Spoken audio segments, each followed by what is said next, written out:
Hi all, welcome to my channel. Today I'm making a video that was inspired by a video I watched the other day from a woman by the name of Elle. Her video is called Black Women Belonging and the Ache for Something More with Tara Roberts. That can be found on her YouTube channel, which is Elle, Empress of Ease. And I'll make sure in the description of this video, I will make sure to put a link to her video and also her channel. But anyway, I was watching her video, and basically she was interviewing the author Tara Roberts.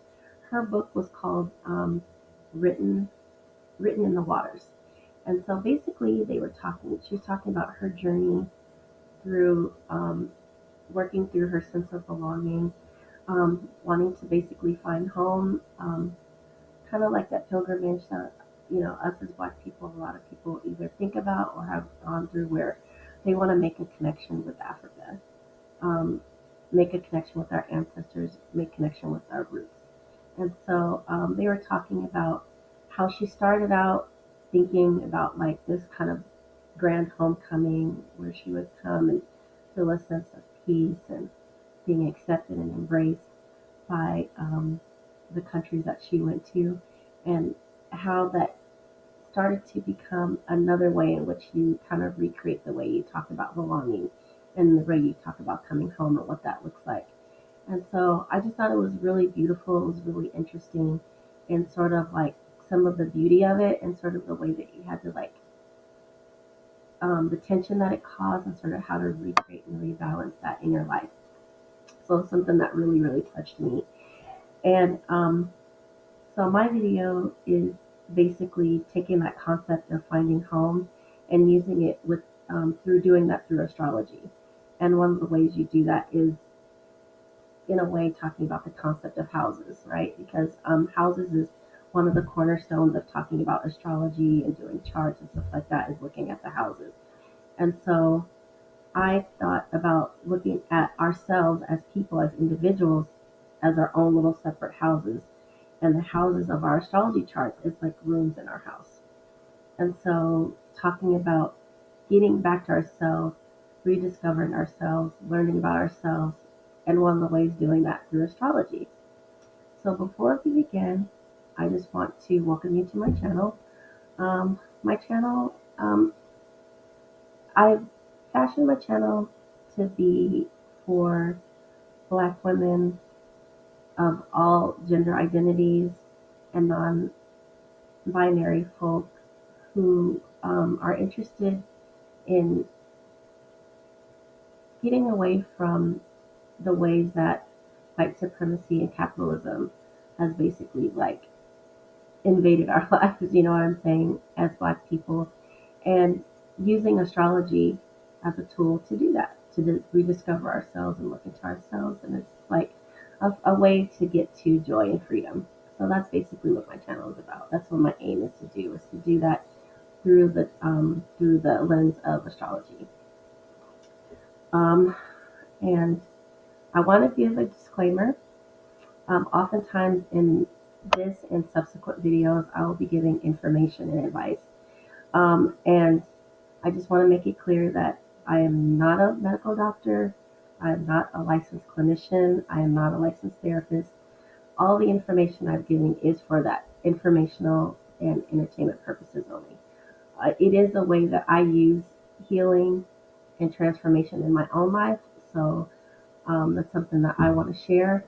But I also want to make it clear that any like herbs or any kind of planetary combination that I ever talk about that deal with health or wellness, and this goes obviously to everything that you're doing, always seek some sort of professional, whether it be a holistic practitioner, your medical doctor, your therapist, or anything before you use any kind of therapies or any kind of things that affect your health or your life. So I just want to say that to begin with. But with that said, I've been doing astrology for pretty much all my life. I've been reading it, studying it. I've been a student of it. I've gotten my own chart done several times.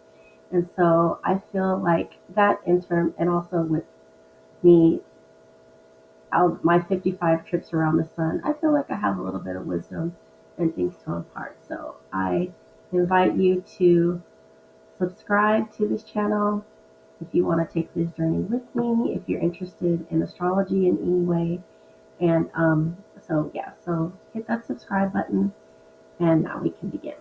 So let's dive in. So, like I said, using the analogy of itself as a house. And so each of the houses in the astrology chart are basically like rooms in our house. So the first house that we consider is the first house on your natal chart. And the first house is like the house of self. So that's who you consciously put forth in the world, how you dress, how you style your hair, how you talk, how you walk into a room, how you want people to receive you. And so I liken that to like a literal house.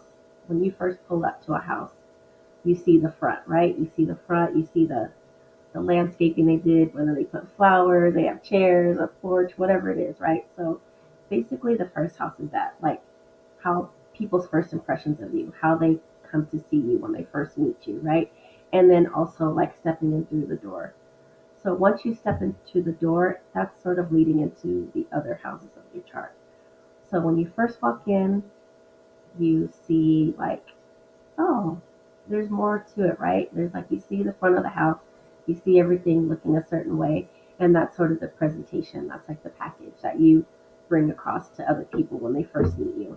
And so then the second house is a house of resources. And so I know that's really general, but I liken that to like the foundation of your home. So where your home is built on, right? And so what is it built on? What are you about? Your resources. What do you have to give? What are your innate skills? What are your innate talents? What do you bring to the table? What are you building your life upon, right? And so that can look like any kind of way, the way that you're resourceful, the what you have to give to the world. And then in a mundane sense, it's like what material things you have. And a lot of times in traditional Western astrology, they look at the second house as like your finances, what money you have, what is yours. But on a bigger scale, it's like you as a resource, your value, your worth, and what you value and what you give worth to. So that's sort of like how you kind of build upon, right? How you like build upon what you build your life upon, right? So that's the second house. Then we get to the third house. And the third house is like the community that your house is in. It could be your backyard, it could be your front yard. It's like your neighborhood, the street that your house is on, your neighbors, people within your general community, your family. A lot of times, like going back to traditional Western astrology, the third house is like the house of like your siblings, your cousins, the people who you interact with. Like your intermediate family is like your immediate community, right? So that's like your initial community is like your third house and the people that are in it. And so that also entails like your learning, the things that you learn, the data you receive, the information that you initially process as a young person. And so that's like sort of like your first exchange of information and data. So that's like your third house, right? So then we get to the fourth house. And your fourth house is your house of your family structure. It could be your literal home. It could be your childhood home. It could be your home now. And when we start talking about like your progress chart, that's sort of like your home in the structure of it within adulthood. But in your natal chart, it's like your childhood home. And it also involves like traditions that are handed down, the things that your family does as a family, whether it be culturally, ancestrally, all those different things. So it's like the ancestry that you're handed, the traditions that you're handed, how you grow up, how you're taught to be as a person, right? And so that is all encapsulated in your fourth house of home. So that would be like your like family room or your den or whatever, like your kitchen table or like family, wherever you eat, all the things that bring your family bring to you in terms of the tradition and stuff like that. So then we get to the fifth house. So the fifth house is like your game room, or like your playroom, right? It's like as a child where you learn how to receive pleasure, what things that you start to develop that you find pleasurable, how you're taught to like things that you're taught to like and love, and also it's a house of pleasure, how you want to be pleased, how what you find fun, and just sort of like your playful nature. And when you get older, it's like the place of your inner child. So where it began and where you are now. So that's sort of like your fifth house, like the game room where you have fun, right? Where you relax and you enjoy and you're comforted. It can also be your dinner table too, what things you like to eat, what things you like to smell, what recreational things you like to do, how you like to have fun. So then we get to the sixth house. And the sixth house is kind of like your home office, right? So it's where you go to sit to pay your bills and where you take care of your responsibilities, the thing that sustain you to keep you afloat in terms of like how you're able to be okay, right? And so all those day-to-day routines, your daily things that you need to do for yourself. And so if there's this also is like one of more like not fun houses, I would say. It could be looked upon in that way because this is kind of like the muck, right? Like, oh, I mean, everybody has some sort of responsibilities, like putting gas in your car, making sure you have money to put gas in your car, right? If you don't want a car, you gotta find out how much you need for the bus, whatever, right? So it's where you take care of your business, right? That's like your daily routine, your daily things, and also it's like your daily work. And this also could be things that can sometimes be a source of stress, honestly, like things you have to deal with, like your responsibilities. I mean, everybody has some responsibilities here and there. So it we are aiming toward those things that are responsible, that are still healing to you. But I mean, at the end of the day, there's some things that you just have to take care of. And so this is also a house of where we kind of look at your health because obviously things, responsibilities, and things that might be stressors or things you have to take care of can also affect your health. So we look at that too in this house. And so the first six houses are sort of focused on you as a container in within of yourself, all your structures and things and ways that you build upon. And so then we're going to get to the seventh house. And this is where we start to interact with others, how others play a part in our house, right? And we kind of talked about a little bit in the third house in terms of the community with our family, in particular siblings and cousins who we have an exchange with on a different level than like say your parents or your you know things like that or your ancestors, which I said is in the fourth house. So seventh house is where we go from talking about ourselves, and this house in the zodiacal chart is opposite, is right across from your first house, conceptual, literally and conceptually. So your seventh house is your house of partnerships, whether it be romantic partnerships, business partnerships, people who you deal with on a one-on-one basis.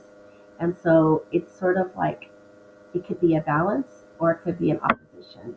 And so basically, it's like your first house is you, yourself, your needs, your wants, how you want to be, how you come across. It's house of self, right? So you look at your seventh house as the personal house of others. And so sometimes your individual wants compared to another person's wants or wants of the partnership might conflict. Or but you obviously are seeking a balance with those. You want to set up your boundaries in what you want, but you also have other people in your life and respecting their boundaries and their wants. And so you look at how those things work together. And like that house is very popularly looked at as like your relationship house in terms of like romantic relationships, because that is a significant one-on-one to a certain extent, because obviously that's like a relationship binary that we kind of set within returns of when we're talking about sort of breaking down white supremacy and capitalism. Oftentimes it's looked at as like this one-on-one relationship, but obviously people have other types of romantic relationships that don't just require a one-on-one relationship. But even if you are a person, say, that is polyamorous or things like that, you still are relating to another person within that structure. You might be dealing with multiple one-on-one relationships, but still it's looking at that with that and another person. And like I said, sometimes it could be oppositional, sometimes it could be balanced, but realistically, it's a little bit of both. So that is your seventh house. So now we get to the eighth house. And the eighth house is set up on the zodiacal wheel as an opposition from your second house to your eighth house. So as a reminder, your second house was your resources, what you build upon, what you have, what is innately yours, what you bring to the table. And then we get to the eighth house, which is the shared resources. So those are resources where there's sort of like a giving and receiving. A lot of times it's positioned as a give and take, which, I mean, sometimes there is a give and take, but we want to start looking at respecting our boundaries and creating the eighth house as a place of where we give and receive rather than give and take. So the eighth house is shared resources. So the romantic partner or the business partner you have, and you're talking about just the relationship between you two, and now you look at the resources between the two of you. So this could mean any money or residuals or things, material things that come about as of the contracts you set in the seventh house with your business partner. So it's like resources as a result of those partnerships, either the resources that you're giving or the resources that you're giving and the resources that you're sharing. A same thing with your romantic partner or partners. And so the eighth house is set up like that. But it's also, when you're thinking about it in a more esoteric level of giving and receiving, it's like that's where we look at like eighth house as sex, right? So sex is an exchange, death is an exchange. So that's how they say sex, death, and taxes. It's like a play on kind of like the concepts of what is in the eighth house. So anything that's resources that are shared, they're given and taken in that exchange with that. And that's as opposed to your own resources, right? So there's sort of like there could be a balance, there could be an opposition, or there could be an exchange and a balance. So next we get to the ninth house, and the ninth house on the zodiacal wheel is directly opposite to your third house. So your third house is like your immediate community, like your siblings, your cousins, your immediate neighborhood, like the block you grew up on, your schools, the information you learned as a child, like the information that you're just receiving. Whereas the ninth house is looking at your community, um, statewide, countrywide, or internationally to other countries. And so it's the community that you interact with, people who are not familiar to you. So it's people who are born in other countries, places where you go, where you are the foreigner in that country. It's also a place of where you take the information and the ideas that you were learned as a child, either through school, through friends, through family, and you process those in the ninth house. And that's where it's a more philosophical. So it's like your philosophy on life, your theories on life. It's higher education. It could higher higher education could literally mean like secondary schools, trade schools, colleges, um, the school of life, like internships, things where you are now developing the way that you want to operate in life outside of just the information. Like you process the information that you're given, and now you create your own sense of how you think, how you believe. So this is your belief systems are developed here. Your philosophies on life are developed here, and your knowledge where you are mastering information is here, right? And so it's international travel, it's traveling outside of your community. There's like a motorcycle gang outside. I don't know what's going on. I just hear like a bunch of motorcycles. I don't know if you can hear that, but it just happened right now. So sorry if you can hear that. But anyway, so so that is your ninth house. Then we get to your 10th house. And your 10th house is directly opposite of your 4th house. And your 4th house was where you have like your traditions, like your family, um, the things that you are handed, what things are given to you, things that you've learned, like where you react instinctively, your gut reactions to things, as because of the way that you were sort of like grow up, right? And this is also ancestral things that you're handed to you, cultural things you're handed to you. So things from that are already in place that are given to you. Whereas the 10th house is sort of like where your legacy is. So the things that you bring forth, the things that you develop in this world and pass on to others, right? So the 10th house is also looked at as like your public house, right? Your public face. And it kind of works in hand with your first house in that you have your sense of self, who you are, who you come into the world with. And the 10th house is the world in which you're walking into and the way that you relate to the world. So it has things like your reputation, how you move about the world, how you interact with other people in the world. You're sort of like your public persona, right? And so this is often also talked about in a mundane way as your career house, right? So that's one of the ways that you operate in the world is how you look at your career. And this is in relation to the 6th house, where the 6th house is like your work, right? So what work or what day-to-day things that you have to do to get things done. But your 10th house is like your overall career, like the general motivation in your life, what you want to do, like your life's work, your public, how you are in the world, right? So that's your 10th house. And so this is one of the houses where we look at in terms of like where we start to look at like how like you want to plan your career, how you want to operate in the world, and all the ways that you want to do that. So then we get to the 11th house, and the 11th house is the house of associations. These are organizations that you want to be a part of, like your tribe, finding your tribe, finding the groups of people where you feel like it's a sense of belonging. And this is opposed to the 5th house, right? This is the 5th house? Yes, right.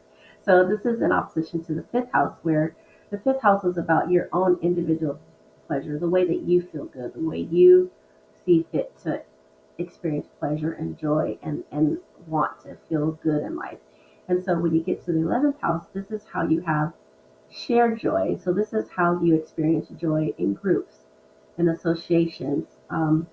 And it's also the house, they call it the house of hopes and dreams, because just like the way that you want to feel good individually, it's like how you want to go in the world and how you want to spread joy and hope in the world, right? How you hope the world is be, how you see, like this is sort of a place of where you sort of develop an idea of a utopia, because a utopia involves other people, right? So this is sort of like your idealistic way that you see the world and how you want to shape the world, right? And you do that in a supportive way. So the people and organizations and associations and your tribe and your friend groups and the way that you support them and they support you, and how you go about the world creating this utopia or whatever the case may be, how you want to look at it.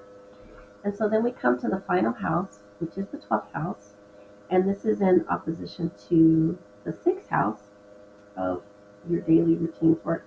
And this is sort of like your dream area. And this part of the house I like to call the attic or the basement. And this is sort of where, if you think about your attic, it's like, it's not the things that you need on it. Like your office is where you have like the stuff right away, like your pens and pencils and your notepad and your computer, your laptop, um, your mail, like, right? That's all the stuff that's in your home office or your projects that you're working on. So that's what's going to be in your 6th house, the things that you need on a daily basis to function, right? So then your 12th house is like the stuff that you want to keep, your keepsakes, but you don't need to interact with them on a daily basis. It's the stuff that's in boxes. It's the stuff that you packed up and put away and you want to keep, but you don't need them all the time. And I like to call this house also is like your cave. This is where you see you fully, the good, the bad, and the ugly, right? Everything. This is where your skeletons are. This is where your secrets are. And not very, very few people see this except for maybe your therapist or like the person that you trust the most in the world with everything. Those are the only people that even get a peek into the 12th house. This is like your domain. This is where you are kind of like your most human, where you're just yourself completely, just like let it all loose. You have no your representative is not here. Okay, your representative is somewhere else, but or maybe your representative is in your first house, right? But you are fully you in your 12th house. So um, on the and going back to the seventh house, people talk about the seventh house a lot as like the house of like your open enemies, because it's like how it's like an oppositional, right? Here's yourself in the first house, and then here's yourself in the seventh house, and the seventh house is like open enemies. It's like your opposition, right?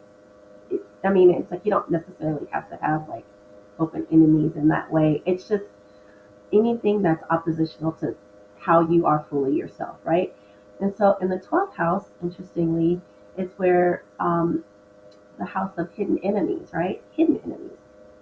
And sometimes, oftentimes, I've been reading a lot of astrology, and I've come to the conclusion that a lot of times when they're talking about hidden enemies, I mean, yeah, sometimes we have people that present themselves as our friend that they're not. I mean, we have those experiences, like to a certain extent, or maybe a lot. But a lot of times when you're talking about the hidden enemies, a lot of times it could mean you yourself. Like your, it's a lot of times the 12th house is called like the house of self undoing. So it's like the way that you get in your own way, right? So you have these hopes and dreams, you have these aspirations, but then you come to the 12th house. And what ways are you like keeping yourself from realizing these hopes and dreams, right? What are the ways that you could be self sabotaging, right? And so this is just where you are fully real, where your secrets are, where your skeletons are, all that. And so, but it's also a place of your dreams, where you think about things in a certain way that is real, right? So um, that's basically the 12 houses in a nutshell. Um, I will be doing obviously more videos where we go more in depth and we talk about things in a way a little bit more personal. These are just very general. This is like pertains to everybody. But we want to get to the point where we're talking about how the astrology affects you personally. So if you like what you heard, I would love for you to like this video. Um, and again, hit the subscribe button. And also make sure that you turn on your notifications because in the future I will be going live. So I wouldn't want you to miss any lives. And another thing I'll ask is if you can please comment if you have obviously if you have any questions about what I talked about today, if there's some things that you want me to talk about in specifics or generalities, any questions you have, because one of my aims with my channel is to demystify astrology, right? I mean, we can use astrology tool in very practical, very meaningful, very relatable ways. And so that's one of my goals with doing this. And so this isn't this channel isn't meant for me to just talk at you, but it's an exchange because it's like there if you're gonna be wanting to use this as a tool, there's things you're gonna want to need to get out of it, right? So I invite you to please comment and once again don't forget to hit that subscribe button, like and share with a friend. And so I thank you for your time, for listening. Take care of yourselves and see you next time.